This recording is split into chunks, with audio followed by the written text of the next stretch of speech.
जो थर्ड हमारे पास political concept है वो है लॉ।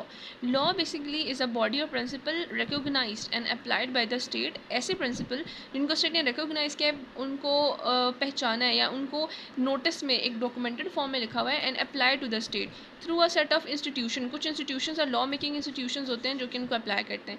ये एक यूनिफॉर्म होता है and rule of conduct impose by an authority. Woodrow Wilson इसकी डेफिनेशन लॉ के अकॉर्डिंग ये है कि law as a portion of that establish thought and habit which has gain distinct and formal recognition है। उसकी distinct यानी कि एक मुख्तलिफ, एक मुनफरिद, एक यूनिक सी उसकी रिकोगनिशन है in the sphere of uniform rule back by the authority and power of the government.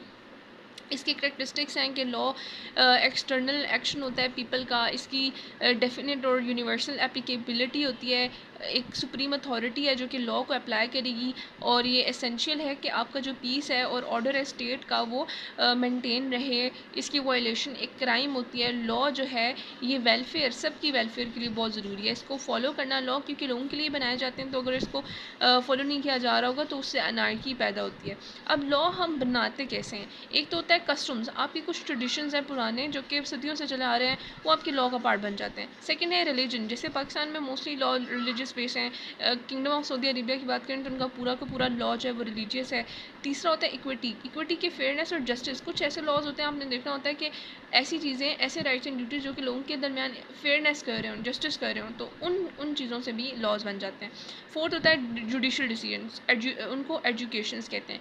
कुछ ऐसे डिसीजन, जिस तरह हम अमेरिका की हिस्ट्री में देखें तो इनमें जो सेपरेशन ऑफ पावर है उसका कॉन्सेप्ट, और उनके अंदर मेलबरी वर्सेस पैटरसन का केस, इस तरह के कुछ केसेस हैं जिसके अंदर जैसे जुडिशल रिव्यू का जो लॉ है या जो केस है उसकी पीछे पूरी हिस्ट्री है, वो जुडिशल डिसीजंस हुए थे जिनकी बेसिस पे फिर वो लॉ बन जाते हैं। Then comes the kinds of laws. Kinds of laws या इंटरनेशनल लॉ जो कि स्टेट्स के, एक स्टेट्स का दूसरी स्टेट के दरमियान होता है, वो इंटरनेशनल बॉडीज़ बनाती हैं। सेकंड नेशनल लॉ, जिसको हम म्यूनसिपल लॉ कहते हैं, जो कि सिटीजन पे अप्लाई होता है, जो हमारी अपने मुल्क के अंदर होता है। तीसरा है पब्लिक लॉ, जो कि स्टेट और सिटीजन्स के दरमियान का लॉ होता है। फिर फोर्थ है प्राइवेट लॉ, जो कि पीपल और पर्सन, मतलब पर्सन टू पर्सन जो लॉ होता है उसको हम प्राइवेट लॉ कहते हैं। Fifth is the constitution law, जो कि कॉन्स्टिट्यूशन होता है या सुप्रीम लॉ होता है। Six is the ordinary law, जो कि नेशनल लॉ है। और seventh is the administrative law, जो कि ऑफिशियल्स होती हैं उनकी चेक एंड बैलेंस के लिए, या जो ऑफिशियल्स होते हैं उनको हम कहते हैं administrative law. Eighth is the common law, जो कि कस्टम्स या ट्रेडिशन से बनता है, जिसको हम कॉमन लॉ कहते हैं।